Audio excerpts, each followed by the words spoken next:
प्रणाम भगवान। ओम श्री गुरुवे नमः। ओम अज्ञानतिमिरान्धस्य ज्ञानाञ्जनशलाकया चक्षुरुन्मीलितं येन तस्मै श्रीगुरुवे नमः। ओम शांति शांति शांति। ओम ब्रह्म ज्ञान और उसकी साधना द्वारा स्वामी खंडानंद सरस्वती जी महाराज द्वारा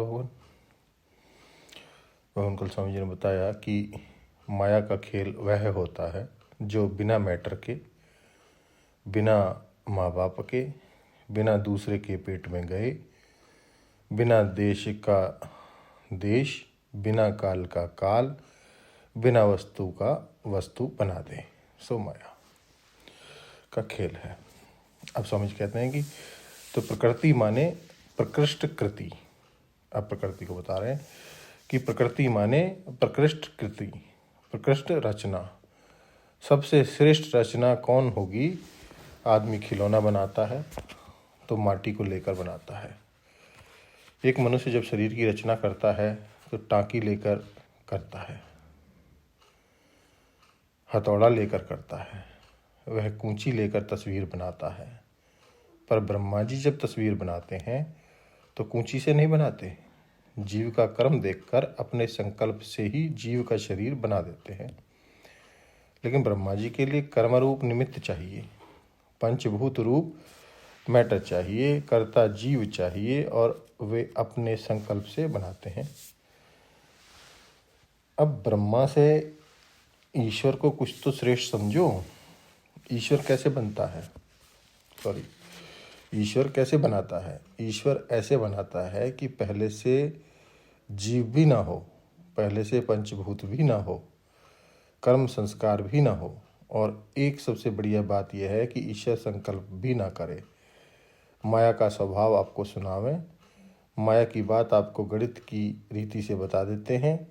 असल में अनंत को दृश्य बनाने की जो चेष्टा है, उसके कारण ही हम उसमें अतात्विक अन्यथा भाव देखने लगते हैं। जैसे देखो, हम तो अपने को देह मानकर बैठे हैं और अनंत में अपनी सीमित इंद्रियों से देख रहे हैं।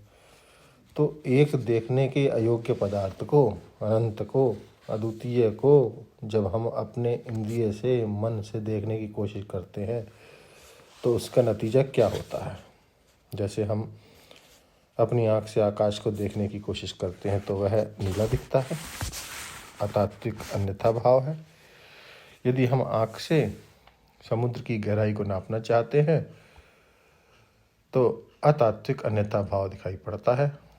इसी प्रकार जब हम अंतःकरण और इंद्रियों के द्वारा ब्रह्म को नापने की कोशिश करते हैं तब वह अतात्विक अन्यथा भाव दिखाई पड़ता है। माया ब्रह्म में नहीं है।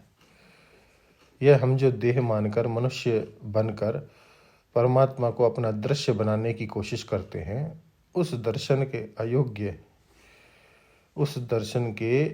के दर्शन के लिए जब हम कोशिश करते हैं, उस असीम को सीमा में लाने की चेष्टा करते हैं, उस चेष्टा के कारण वह अनंत शांत होकर दिखता है। यह अनंत की प्रकृति होती है कि अनंत शांत होकर दिखे।